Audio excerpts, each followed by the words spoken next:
pessoal, sejam muito bem-vindos. Bom, alguns que estão aqui na live de hoje não acompanharam a live de ontem, tá? Então, o que eu trouxe? A proposta que eu trouxe é uma proposta diferente para direito civil. Por quê? Porque quando a gente fala de direito civil, é a matéria mais extensa que a gente tem no curso de direito. Então, em lives rápidas, a gente precisa dar dicas para que possa, né, otimizar de fato o estudo para a prova da ordem. Aqui eu trouxe uma metodologia um pouco diferente para orientar como que a gente pode estudar a partir de questões anteriores, questões de provas anteriores, questões de provas dos últimos anos, tá? Porque eu acho que é muito melhor do que escolher um assunto, porque são vários assuntos. A gente falou na live de ontem de vários assuntos, hoje eu já trouxe outros, são muitos de fato, mas eles se repetem, né? O direito civil, ele tem essa característica de ser muito extenso e, por vezes, acabar tendo alguma cobrança que tenha necessidade de eventual conhecimento da lei seca, mas aquele conhecimento mais decoreba, né? Uma ideia de decorar a informação. Eu, por exemplo, quando estava preparando esse material, não sei se eu coloquei aqui, porque não é uma questão que vale o desenvolvimento, mas a gente pode procurá-lo. Eu estava preparando os materiais das lives, né? E eu encontrei até uma questão que eu falei, gente, essa questão aqui, ela foi malvada, que foi assim, era uma questão que o enunciado dela começava muito bem, falava, interessante, que era uma questão que ela tratava de prescrição. E aí narrava que o Caio, não lembro se era Caio o nome, e aí o Caio, ele sofreu um acidente veicular, e no que ele sofreu esse acidente veicular, ele teve vários ferimentos, ele tinha 10 anos de idade, e os seus pais morreram. Ele ficou sob as responsabilidades dos seus tios, nananana. E aí, beleza, você pensa assim, estudei prescrição, então eu tô sabendo que ele vai ter um marco inicial da prescrição que é diferenciado e tudo mais. E aí você olha o final do comando da questão, era para saber se a prescrição era quinquenal ou trienal. Aí você fala, meu Deus do céu, agora eu tenho que decorar prazo de prescrição? O que está acontecendo aqui, né? Pode acontecer questões assim, não são tão comuns. Ontem eu acho que a gente fez alguma questão nesse sentido, que era estritamente de lei seca, que exigia ali uma certa memorização. No finalzinho da live, eu vou falar um pouquinho de algumas ferramentas que podem auxiliar nesse tipo de questão, tá? Que te dá uma narrativa e, a partir disso, você tem que identificar essa questão jurídica que é pertinente àquela narrativa, né?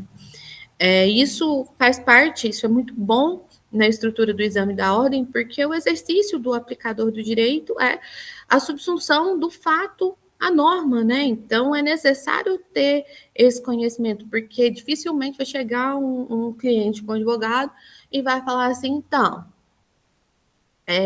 segundo o artigo tal, eu tenho direito a isso, isso. Não, ele vai te contar uma história, né? E você vai ter que começar a identificar as questões jurídicas que são inerentes àquela história que é apresentada.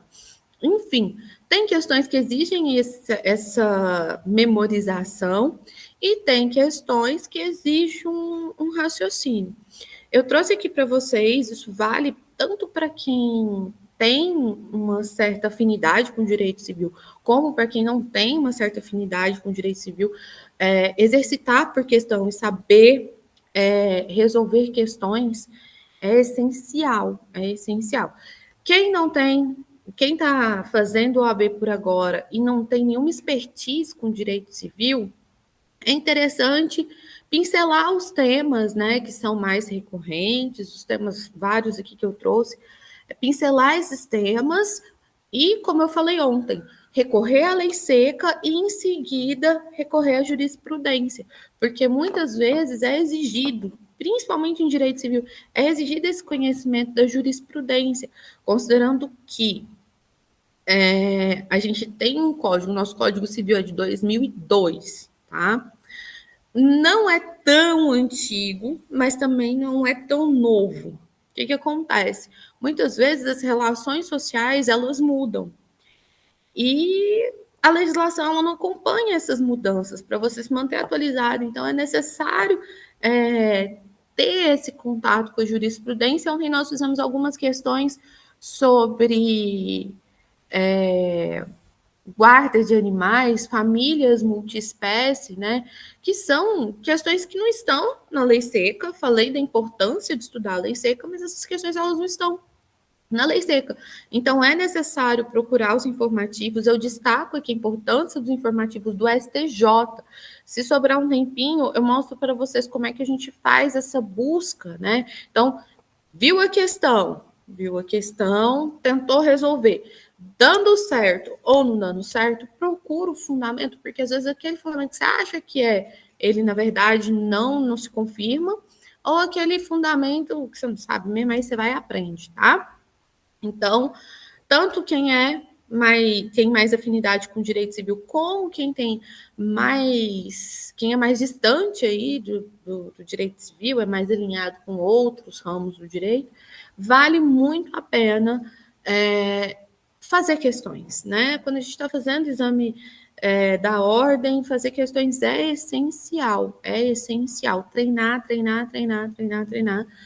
que é excelente para fixação e evita uma questão que é a seguinte, não sei se vocês já tiveram essa sensação de, nossa, meu Deus, eu estudei tanto isso, estudei, e aí não lembra, né? E evita essa sensação de dar branco. Então, sempre que você puder, faça essa associação lei seca, jurisprudência, se necessário, doutrina, tá? Não vá agora, nesse momento, se você não estiver nesse momento de preparação para a ordem, não vá agora pegar o trambolho do livro Flávio Tartucci para poder começar a estudar direito civil, porque não é legal. Se você não fez isso antes, não vai ser agora, espera um pouquinho, faça a prova da ordem com materiais mais objetivos, com materiais mais resumidos. Depois, se você quiser, achou interessante, tem algum ponto que você quer se aprofundar, e você tira um tempinho para fazer isso. Pré-prova não é o momento de aprofundar na doutrina, é material resumido, jurisprudência, é lei seca. Se der tempo, eu mostro uma ferramenta para vocês. Vocês podem salvar a lei em PDF, e aí, salvando a lei em PDF, tem um add-on do Chrome, né, um plugin do Google Chrome, que você sobe o PDF para ele e você consegue sublinhar. É bem legal. Quem gosta de grifar, e às vezes no material digital tem essa dificuldade, no site do Planalto a gente não consegue grifar, enfim, pode ajudar, mas aí é só se sobrar um tempinho. Senão a gente faz noutra live, alguma coisa nesse sentido. Bom, dito isso, nossa live é mais voltada para que a gente possa treinar um pouco como se estuda por questões, tá bom? Vamos lá. A FGV quer que a gente resolva a vida do Joaquim. O Joaquim, ele estava jantando com sua família em um restaurante, quando percebeu que sua filha tinha iniciado um quadro alérgico, apresentando dificuldades respiratórias que a colocavam em grave risco de morte. Ok, Joaquim passou severos apuros aqui. Beleza. Em frente ao restaurante, havia uma clínica médica, onde buscaram atendimento. O médico de plantão, aproveitando-se da situação de urgência, exigiu o pagamento antecipado de valor exorbitante. Aqui a gente já pode começar a ter malícia. A gente já resolveu, a gente já percebeu a questão do Joaquim, a gente já identificou o problema do Joaquim. Olha, ele estava desesperado com a filha numa crise alérgica em um restaurante, ele foi numa clínica. E aí, diante daquela urgência, o que aconteceu? O médico de plantão falou, o cara tá desesperado com a criança morrendo, então eu vou me aproveitar dele. Então você já começa a identificar algum problema. Você não precisa ser civilista, você não precisa tá fazendo direito para você falar assim, isso aqui tá errado. Isso aqui tá errado. Se você já teve esse feeling, a gente continua. Vamos lá. Exigiu o pagamento antecipado de valor exorbitante, muito acima do cobrado regularmente por ele ou pelo mercado para esse tipo de atendimento. Joaquim, em desespero, óbvio, anuiu com pagamento desproporcional. Entretanto, depois do susto, consultou você como advogado. Isso aqui acontece muito com pai e mãe, né? Depois que a alma volta para o corpo, aí você vai pensar no que aconteceu de fato. Após inteirar-se do caso, você afirmou ao seu cliente que o negócio jurídico celebrado entre ele e o médico padecia de um defeito. Assinale a opção que o indica. Aqui a gente está falando de algo que é muito recorrente no exame da ordem, que são os defeitos do negócio jurídico. Então, a gente tem, dentre os defeitos do negócio jurídico, o erro, dolo, coação, lesão, estado de perigo e fraude contra credores. E a gente tem a simulação também, mas a simulação tem um efeito um pouco diferente desses outros. E aí a gente pensa, poxa, o que ele vai fazer?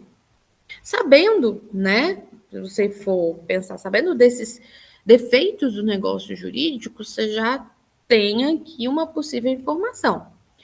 Se você tiver informações básicas sobre esses defeitos do negócio jurídico, depois você pode aprofundar, claro, mas se tiver informação básica. O erro. A pessoa, ela se engana, seja quanto a qualidades de outra pessoa ou de objetos, né, quanto a questões inerentes àquela contratação. O dolo. O dolo, ele se refere a um processo pelo qual uma pessoa ela se aproveita da outra, ela engana a outra, né? A gente tem o estado de perigo, que é o caso aqui, né? Letra C. É porque aqui, deixa eu passar aqui o slide grandão. É a letra C.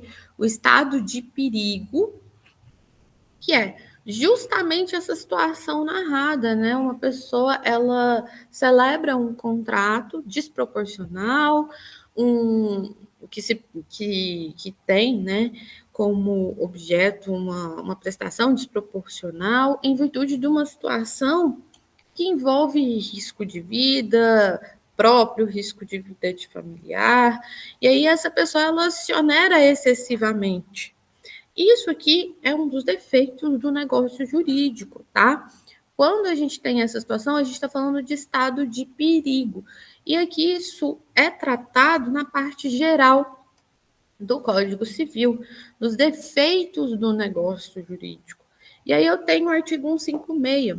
Configura-se estado de perigo quando alguém, premido de necessidade de salvar-se, ou a pessoa de sua família, de grave dano conhecido pela outra parte, assume obrigação excessivamente onerosa, que foi o que o Joaquim fez, né?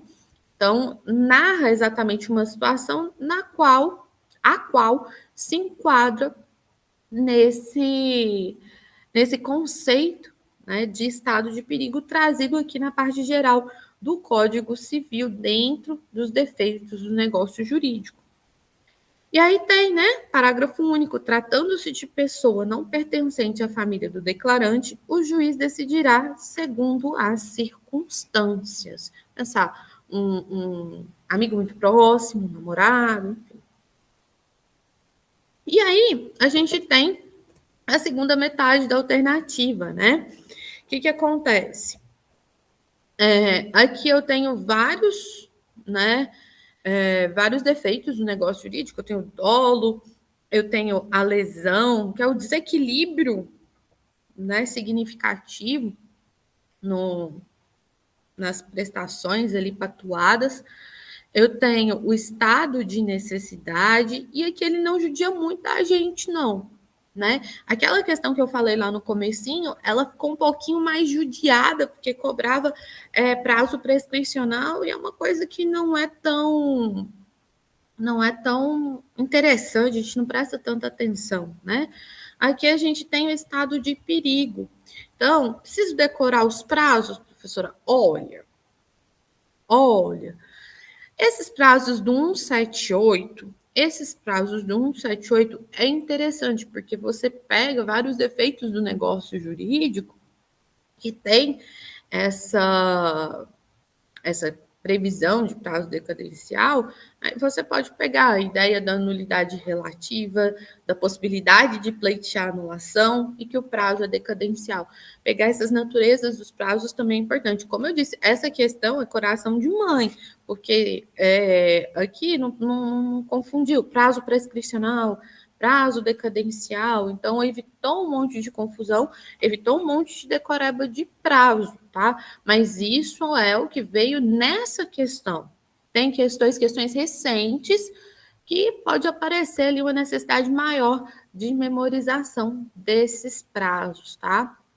Eu diria que em termos de memorização no direito civil, é importante vocês prestarem muita atenção nos prazos de prescrição e nos prazos de decadência, inclusive a natureza, se é prescrição ou se é decadência, tá? Então, se vocês já conhecem, tem uma ferramenta que chama Anki, ela é para flashcards virtuais, então você pode usar, muito bacana. Se você não gosta de flashcards virtuais, faz flashcards para poder fixar esses prazos e a natureza desses prazos, tá? Eu sempre estou deixando para vocês uma dica de leitura. Qual que é a dica de leitura? Ontem eu tomei um tempinho para poder falar da importância da leitura da lei seca, e nos slides eu tenho trazido, né, algumas sugestões de leitura. Ah, professora, é muito ruim ler o código. Mas a gente não faz só o que quer, né? Às vezes a gente precisa encarar essas situações aí e facilita um pouquinho a vida. Quem não lê lei seca não passa em prova jurídica, não tem jeito, né? Então, sugestão de leitura, tá? Que os artigos aqui a gente não tem muito o que problematizar com relação à jurisprudência, não, é muito tranquilo. Só a lei seca, ela já resolve a nossa situação. Artigo 156, que define o estado de perigo, relativo aqui à primeira parte da alternativa, e o artigo 178, relativo à segunda parte da alternativa. Pessoal, eu não falei, mas se vocês quiserem, podem se sentir livres para interromper, tá bom? E vamos seguindo de novo. Aqui nós temos mais uma questão, também questões super atuais que eu estou trazendo, né? A Mariana e o Lucas estão casados, vou ter que ver a tela do Meet. Estão casados há mais de 10 anos em regime de comunhão parcial de bens. Recentemente, Mariana descobriu que Lucas vem mantendo uma relação extraconjugal com a vizinha. Safado. A descoberta abalou profundamente o casamento e Mariana pediu o divórcio. Problemas que vão aparecer na vida de vocês, inclusive, né? Como advogado, se Deus quiser. Chega aqui. Considerando a quebra do dever de fidelidade, aqui eu já toco num ponto dentro do direito civil, que são os deveres do matrimônio, tá? O dever de fidelidade é um dos deveres do matrimônio. Mariana alega que Lucas perdeu o direito sobre todos os bens do casal. Ou seja, ela entende que, apesar do regime de comunhão parcial de bens, o patrimônio construído ao longo do casamento não deverá ser partilhado. Gente, pare e pense, isso aqui está parecendo um roteiro de novela da Globo. Isso aqui está parecendo um roteiro de novela da Globo, que a pessoa deixa de divorciar porque o outro não quis assinar os papéis do divórcio, entendeu? Você já está identificando que essa situação está estranha. Fazer questão é importante por isso. Você já começa a identificar, você não precisa ter o conhecimento daquele assunto específico. Não sei, cada um é cada um. Mas você consegue bater o olho e perceber alguma estranheza. Tudo bem, fidelidade é um dos deveres conjugais. A quebra dos deveres conjugais, ela tem como consequência atribuir a culpa a um dos cônjuges. Ok. Só que a gente tem uma questão. A gente tem uma questão. A culpa, desde 2010, desde antes disso, mas o marco que a gente tem com relação à culpa, se a gente for pensar, ela deixou de ser importante quando foi permitido o divórcio direto. Então, aqui não parece plausível. A gente não precisa entrar nos deveres conjugais, no conceito de separação, no conceito de divórcio. Começa a pensar que essa questão está esquisita. Começa a pensar que isso aqui está esquisita. Rapaz, pensa. Se você não consegue pensar em direito, pensa em fofoca. A gente teve um escândalo parecido, né, com o Belo e a Graciane. Vocês conseguem vislumbrar algum dos dois perdendo todo o direito ao patrimônio comum construído pelo casal? Vocês já pensaram, quem é mais para cá, lá de Itaguatinga, Ceilândia, conhece o Beer House? Se isso aqui fosse verdade, vocês acham que alguém ia no Beer House? Que é conhecido, gente, para quem não é desses cantos de cá, o Beer House é conhecido por escândalos homéricos com esposas e amantes, enfim. Tá esquisito, não tá?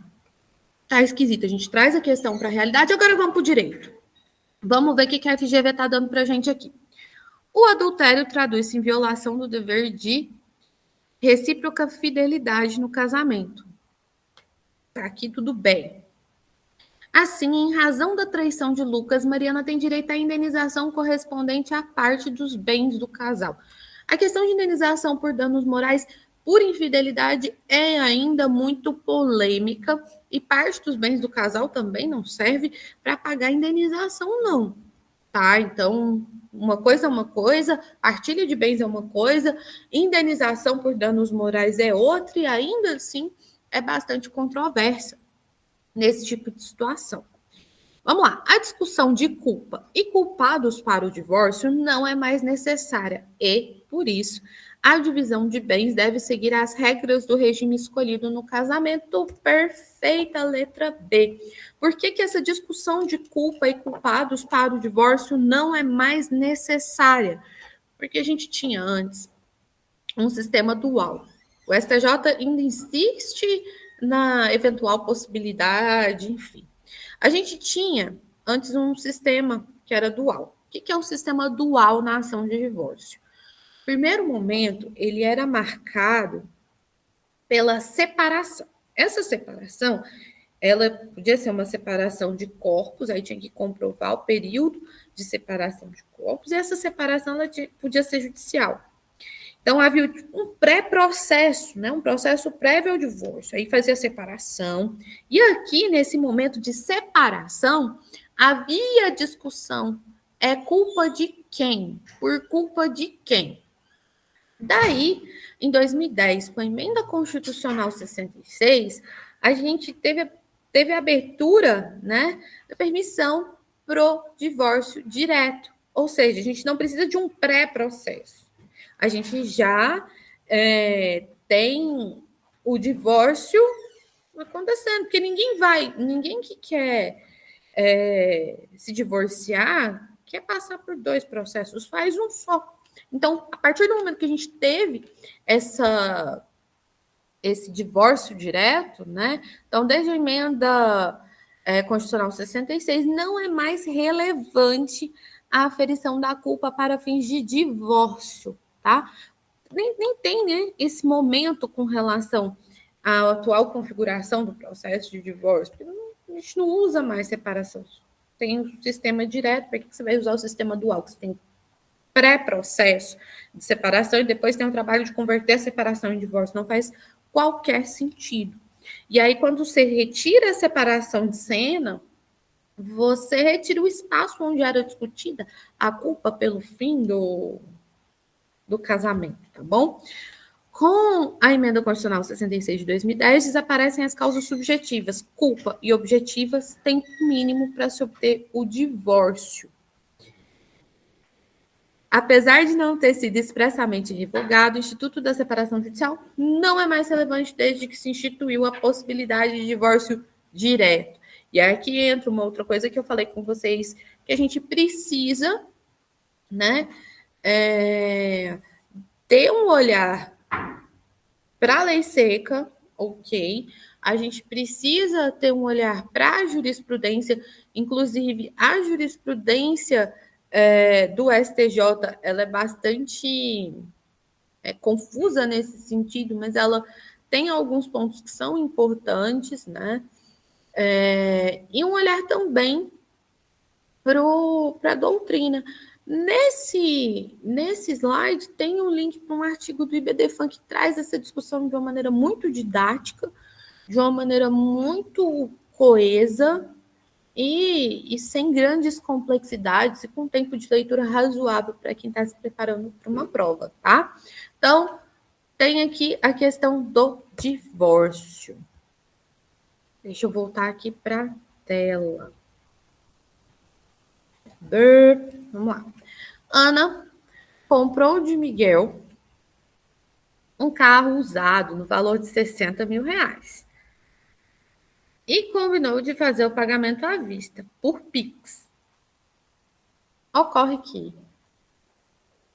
na hora de digitar a chave Pix de Miguel, seu número de celular, Ana errou um dígito e acabou enviando o pagamento, por coincidência, para uma pessoa chamada José Miguel.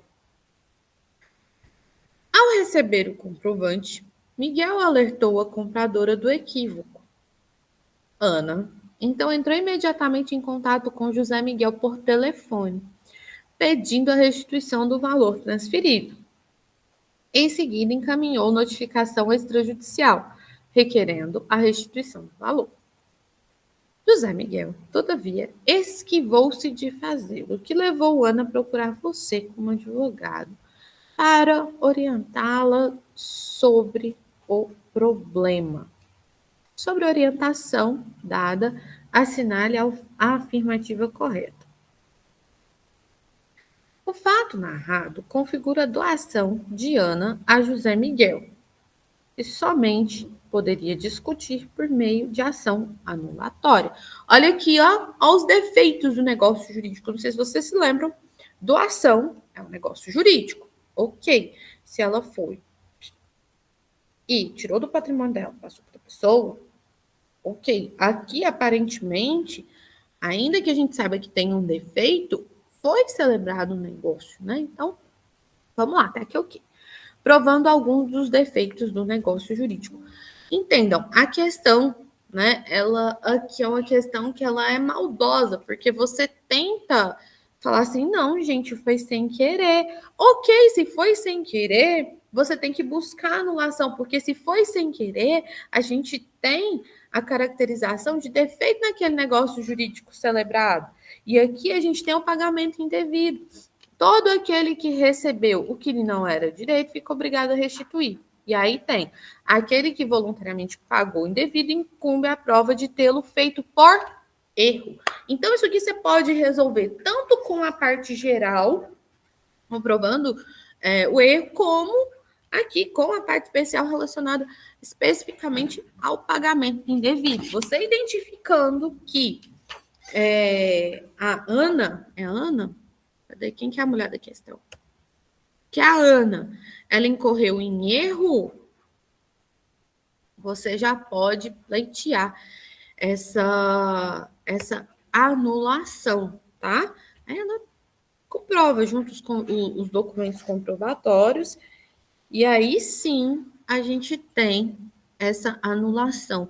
Qual que é o recado que essa questão nos traz, né? A anulação, ela não ocorre de maneira automática.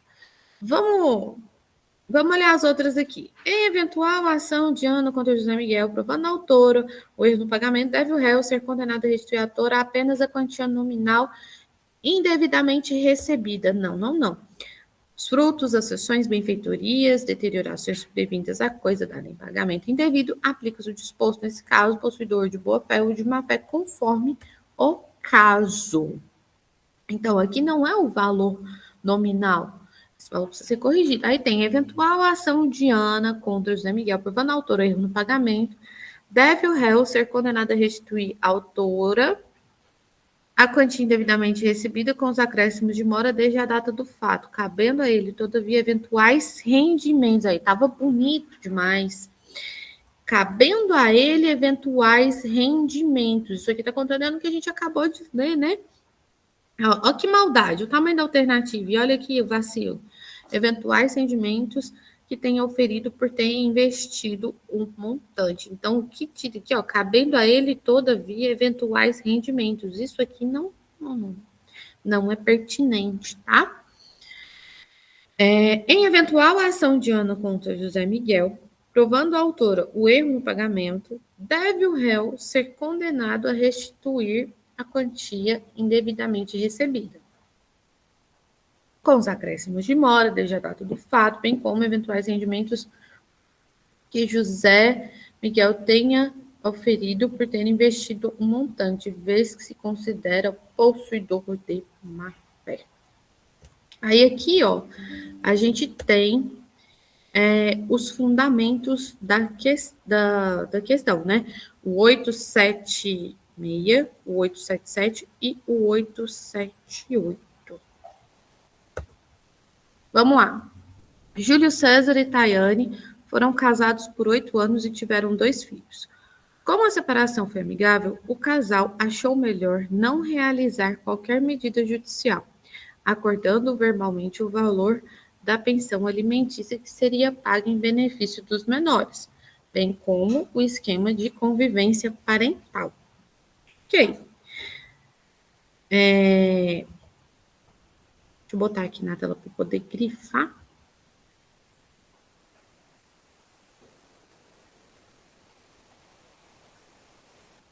Aqui.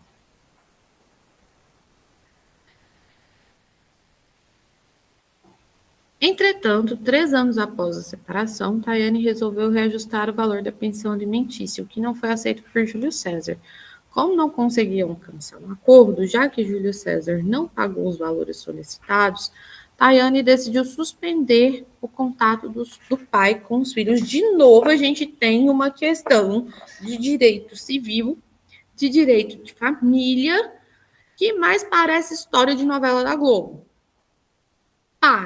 Pensa, faz sentido? Você já identificou a treta na questão. O instinto já deve ter batido aí. Se tiver alguém na live que não faz direito, deve ter visto um defeito aqui, uma coisa errada nessa questão. Então, não precisa, né, ser muito esperto para perceber que a gente tem um pequeno vacilo, né? Então, vamos lá. O que aconteceu aqui? O Júlio César e a Tayane foram casados, tiveram filhos. E aí, beleza. Ele não pagou a pensão e ela falou: você não paga a pensão, você não vai ver os meninos. Gente, criança não é coisa. Bom senso, criança não é coisa, né? Então, não é moeda de troca. Pagamento, não pagar pensão é errado? É errado, mas é errado nesse quadradinho aqui. Ok? Não deixar ver os filhos é errado? É errado nesse quadradinho aqui. Ele não paga a pensão é errado, mas isso não retira dele o direito de convivência. São duas questões que não podem ser interligadas, apesar de a gente se deparar com certa frequência com situações desse tipo no dia a dia, né? Então, é bastante complicado aí. Vamos lá. A medida adotada por Tayane está correta. Corretíssima. Pois a mãe tem autonomia para suspender o contato do pai que não cumpre com seus deveres de prestar alimentos, resguardando dessa forma a proteção necessária ao desenvolvimento biopsíquico do menor. Vou nem comentar, né? Tayane pode impedir o contato de Júlio César com o filho, já que, após a separação, o exercício da autoridade familiar é exclusivo da mãe, que tem o dever de garantir os direitos das crianças e dos adolescentes. Essa alternativa ela tem uma série de defeitos e dá para a gente excluir ela de cara, mas é importante a gente olhar para os conceitos que a gente pode retirar daí. Primeiro, a Tayane não pode impedir o exercício do poder familiar por parte do Júlio César. Segundo, em nenhum lugar da questão falou que após a separação o exercício da autoridade familiar é exclusivo da mãe. Isso acontece só em situações onde há condenação de perda do poder familiar e são situações muito graves, né? Por exemplo, que envolvem abuso sexual, né? Isso aqui não tem nem cabimento.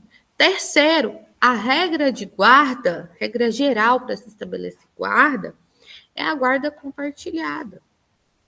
E quarto, que essa alternativa é extremamente machista, né? É bem isso também. Então, a gente tem vários problemas jurídicos e um problema sociológico nessa questão. Tayane não pode impedir a convivência de Júlio César com os filhos em razão do não pagamento da pensão alimentícia nos valores que foram pleiteados, pois, independentemente das questões pendentes com relação aos alimentos, a convivência dos filhos com os pais é um direito fundamental. É aquilo que eu falei.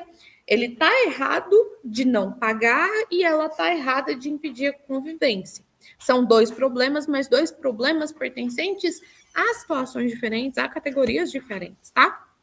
Aí aqui tá o fundamento, nem coloquei ali como sugestão de leitura, porque é pequenininho, aqui não tem muito segredo não, tá?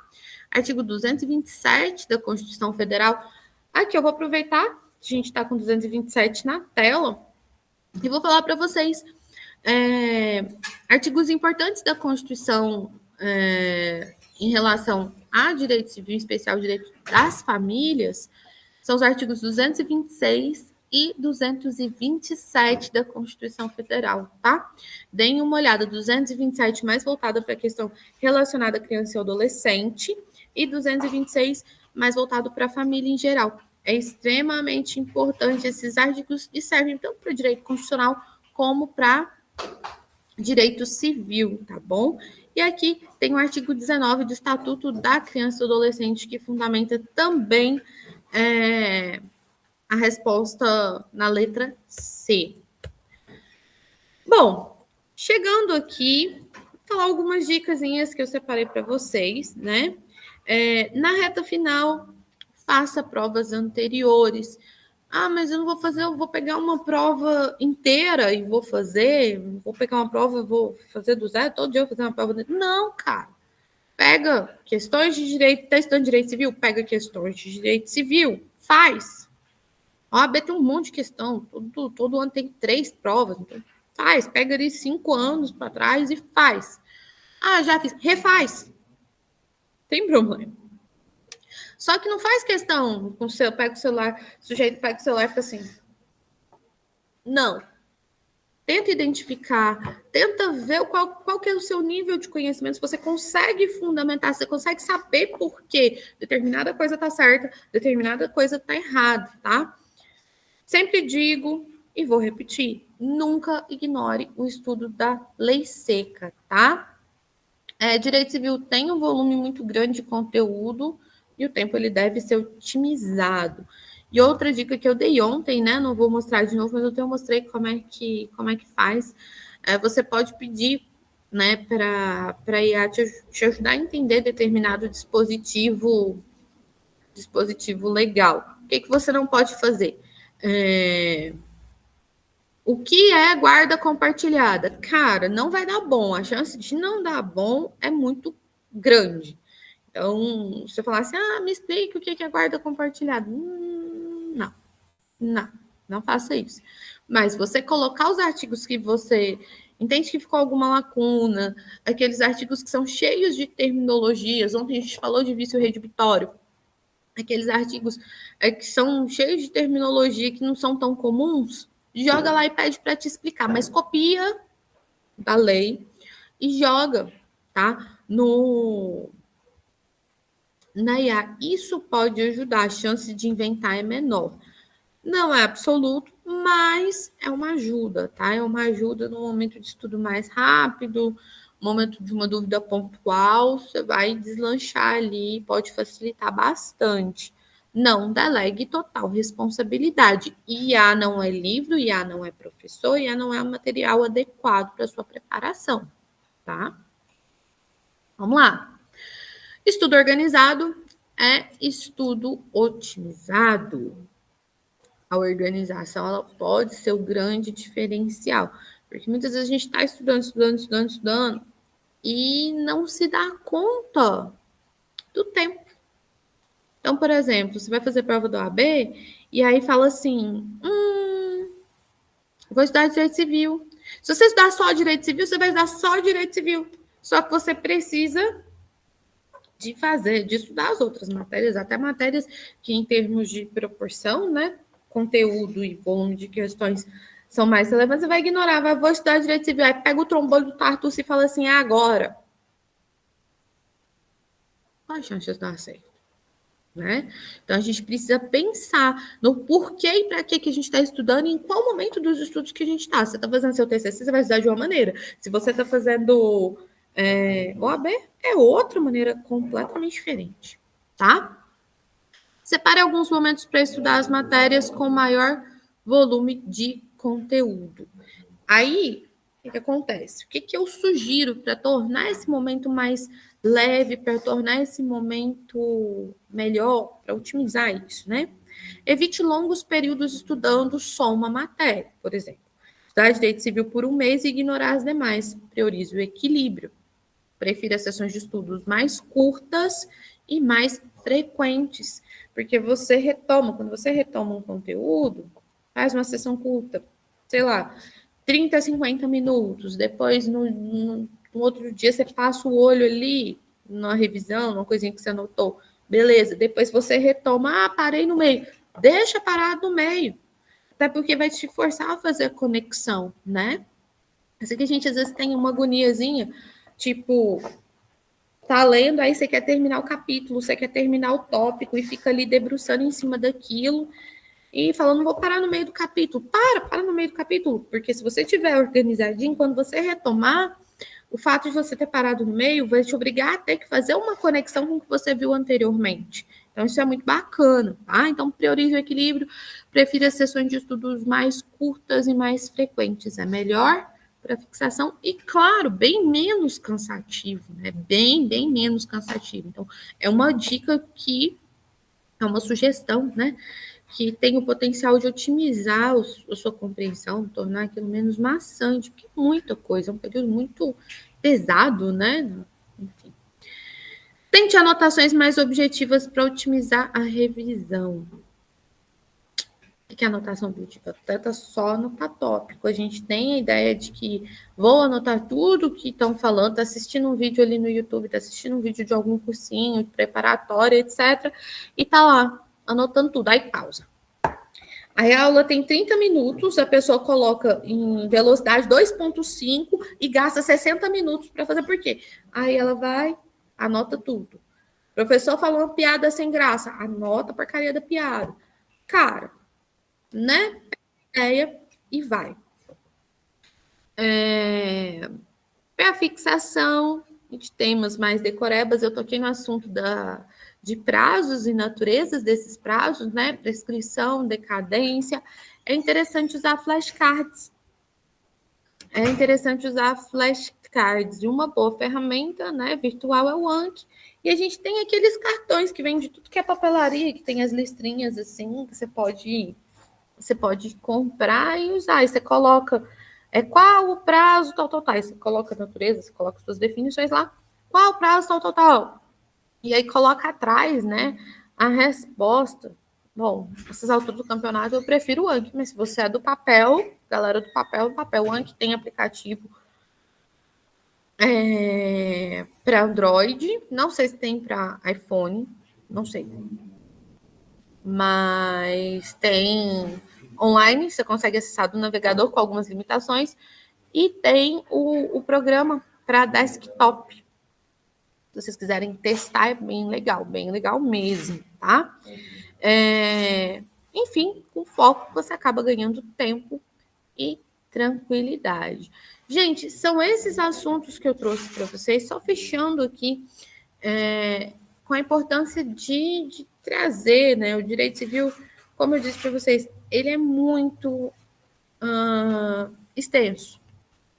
Nesse momento, se você estiver fazendo OAB, por favor, não inventa de estudar direito civil e se tornar o expert em direito civil, não. Não é o momento. O que você tem que fazer? Pega as provas, até, sei lá, 2020 no máximo, né? 2020 para cá, pega as provas, pega as questões, várias plataformas têm filtros de questões, faça essas questões, pode fazer repetidas vezes, e olhe os temas, tá? Se você é assinante Premium, Plus, Comfort, Ultra, sei lá, de alguma coisa, você tem acesso a comentários de professores. Então, use esses comentários, mas acesse a legislação, acesse a jurisprudência pertinente, tá? Último recado que eu tenho já está disponível. Cadê o trem? Está disponível aqui o formulário. Vou até colocar o link do formulário aqui de novo, para que vocês possam registrar a presença. E ter, né, o cômputo das horas nas horas extracurriculares, tá bom? Então, gente, isso por hoje, né? Que a gente encerra essas sessões, né, de dicas de como estudar direito civil, que eu acho que é muito mais adequado para a live de direito civil do que eu tentar me atrever a fazer um resumão de direito civil e achar que eu tenho bola de cristal para falar o que vai cair. Mas eu trazer algum instrumental que possa auxiliar vocês, a forma de fazer questões, a forma de valorizar o próprio instinto, tá bom? Então, gente, um abraço a vocês. Não esqueçam de assinar a lista, tá? Eu fico por aqui, que daqui a pouquinho eu tenho que ir para a sala presencial. Um abraço, boa sorte a todos. Participem das lives. Tchau, tchau.